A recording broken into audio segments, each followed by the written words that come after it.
Welcome back to global study. कैसे हो? बढ़िया, ठीक है। आज हम बात करेंगे फर्टिलाइजेशन इन ह्यूमन, यानी कि मानव में निषेचन। और इससे पहले जो हमने लेक्चर अपलोड किया था उसमें हमने बात की थी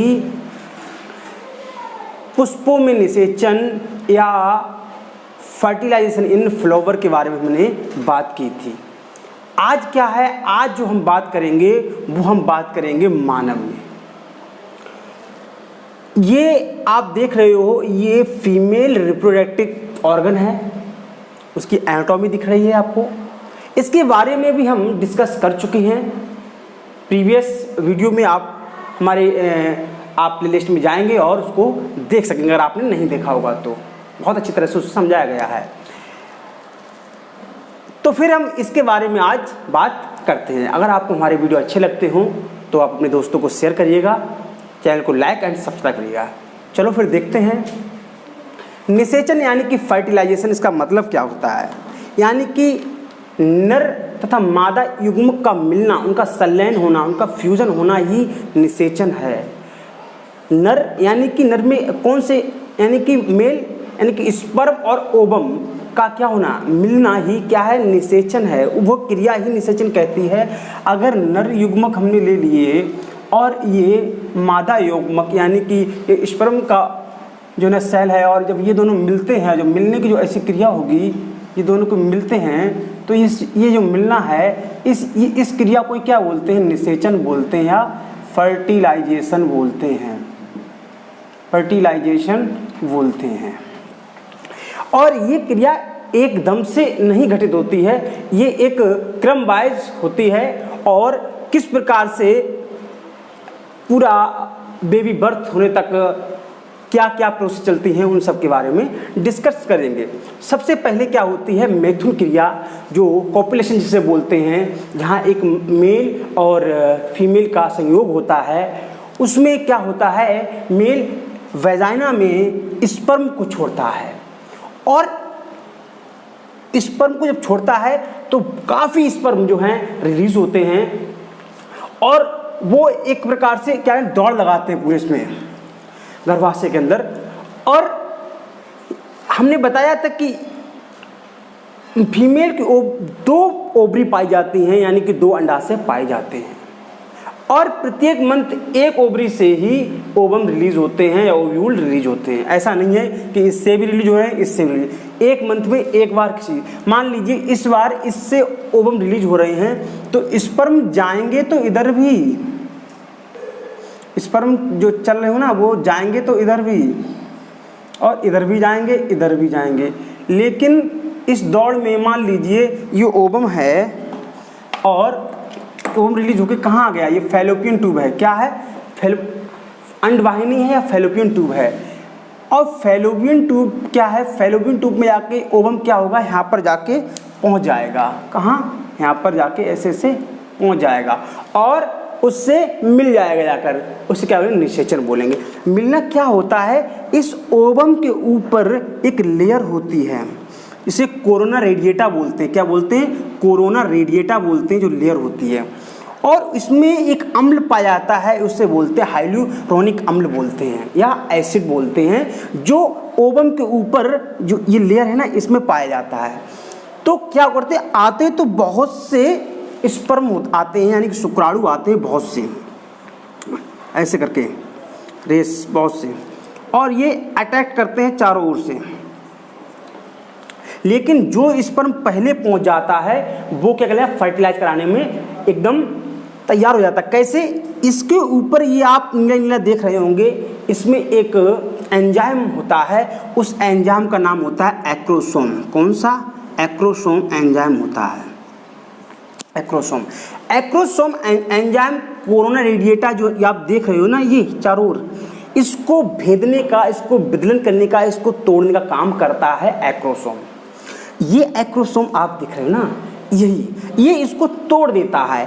अब जैसे ही ये स्पर्म यहाँ पहुँचेगा, बेटा जरा ध्यान से देखना इस चीज़ को, बहुत ही कॉम्प्लिकेटेड चीज़ है, जरा समझने की वाली बात है, जरा ध्यान से समझो उसको। जैसे ही ये पहुँचेगा स्पर्म, और ये न्यूक्लियस रहा और ये इसका माइटोकॉन्ड्रिया रहा इस प्रकार से। तो ये जब खुल जाएगा तो ये इसके अंदर चला जाएगा, तो इसका न्यूक्लियस जो होगा बेटा वो क्या करेगा, अंदर एंट्री कर जाएगा न्यूक्लियस।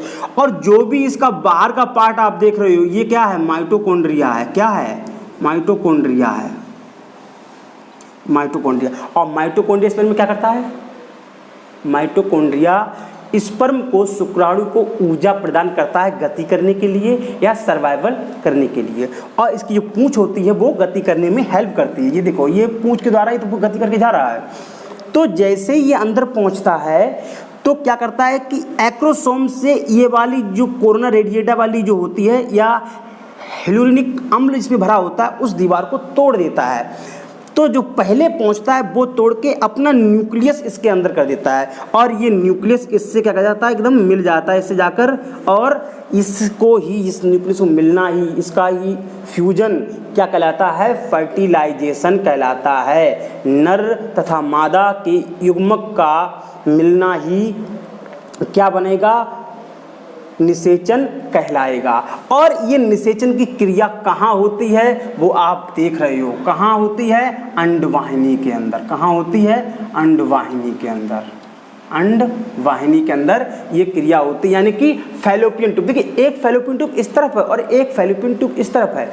ओवम रिलीज एक महीने में एक ही ओवरी से या अंडाशय से होंगे, या तो इससे होंगे या तो इससे होंगे। एक साथ दोनों से नहीं होते, एक महीने इससे एक महीने इससे। ये बात ध्यान रखो, ये बहुत ही इंपॉर्टेंट बात है। तो जब इससे हो तो जो निषेचन हुआ वो कहाँ हुआ, फैलोपियन ट्यूब में, यानी कि यहाँ पर इसका निषेचन हुआ। अब यहाँ से गर्भ अवस्था में स्थापित होने के लिए 7 डेज लगते हैं। कितने डेज, 7 डेज लगते हैं बेटा, 7 डेज का सफ़र होता है यहाँ से यहाँ तक जाने में। अब क्या होता है, जैसे ये सिंगल सेल का बना, अब ये देखो सेल तो सिंगल रहेगा, एक द्विगुणित बन जाएगा, डिप्लॉइड बन जाएगा। डिप्लॉइड क्या बन जाएगा, युग्मनज बन जाएगा। युग्मनज यानी कि जाइगोट, और जाइगोट किसमें कन्वर्ट होगा, एम्ब्रियो में, यानी कि युग्मनज भ्रूण में युग्मनज बन जाएगा, युग्मनज। और युग्मनज जो कन्वर्ट हो जाएगा बेटा वो हो जाएगा भ्रूण में, ये हो जाएगा जाइगोट, जाइगोट। और ये एम्ब्रियो में कन्वर्ट हो जाएगा, एम्ब्रियो में। कैसे होगा, ये डिवाइड होगा और इसमें समसूत्री विभाजन होगा। कैसा होगा, समसूत्री विभाजन। 1 से 2, 2 से 4, 4 से 8, 8 से 16, 16 से 32, 32 से 64, ऐसे ही समसूत्री विभाजन होता रहेगा। और बहुकोशिका, सिंगल कोशिका से बहुकोशिका में एक बेबी को डेवलप करने में सक्षम होगा। और ये प्रोसेस 7 डेज के अंदर चलती है और 7 डेज तक, लास्ट 7 डेज में क्या होता है, गर्भाशय में जो ना स्थापित हो जाता है, ठीक है, उसे बोलते हैं गर्भाधान बोलते हैं या इम्प्लांटेशन बोलते हैं। क्या बोलते हैं, इम्प्लांटेशन बोलते हैं, गर्भाधान बोलते हैं, ठीक है।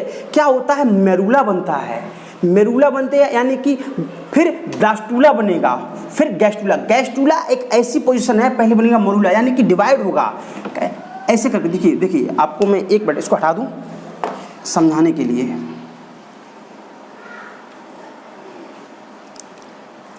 बहुत ध्यान से समझो इस चीज़ को बेटा। क्या होता है, ऐसे करके मान लीजिए एक ये डिप्लॉइड बना। अब ये क्या करेगा बेटा, क्लीवेज होगा, इसमें विदलन होगा। और विदलन में 1 से 2, फिर विदलन होगा 2 से कितने, 4, फिर विदलन होगा 4 से कितने, 8, 1 2 3 4 5 6 7 8, 8 से 16। इस प्रकार से पूरी ये चेन चलती रहेगी। और ऐसे ही क्या होगा, एक कोशिका से बहुकोशिकीय में, शरीर में, बॉडी में क्या कन्वर्ट हो जाएगा, एक बेबी इसमें क्या स्थापित हो जाएगा, बेबी बॉम्ब बन जाएगा। कैसे बनेगा, और पहले बनेगा मोरुला, फिर ब्लास्टुला, फिर गैस्टुला। गैस्टुला एक ऐसी प्रोसेस होती है जिसमें बच्चा गर्भाशय में इम्बेडेड हो जाता है या इम्प्लांटेड हो जाता है, ठीक है।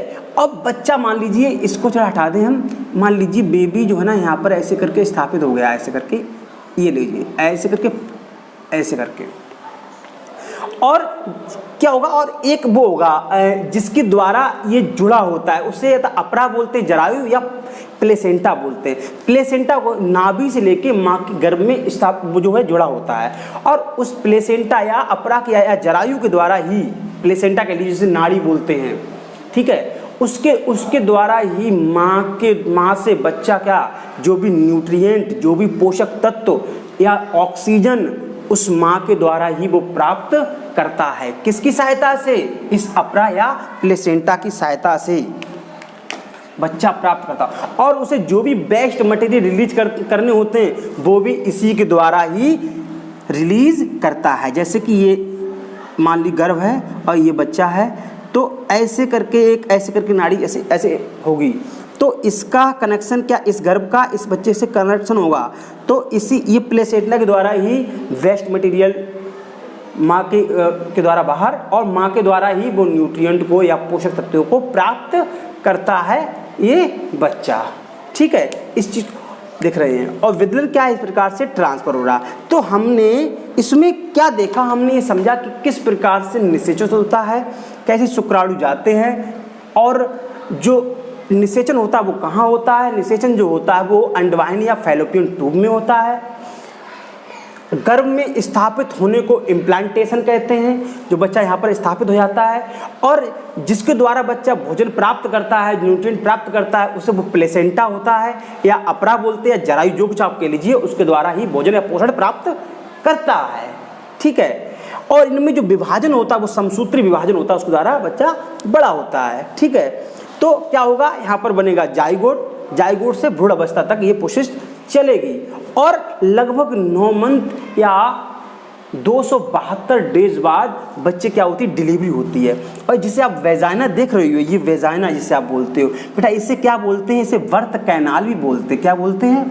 बर्थ कैनाल, कैनाल, ठीक है। इसी के द्वारा बच्चे का जन्म हो जाता है, ठीक है। तो हमने पूरा समझा किस प्रकार से बच्चे का जन्म होता है, किस प्रकार से जो है निषेचन होता है, कैसे फर्टिलाइजेशन होता है, और कैसे शुक्राणु इसके अंदर एंटर करता है।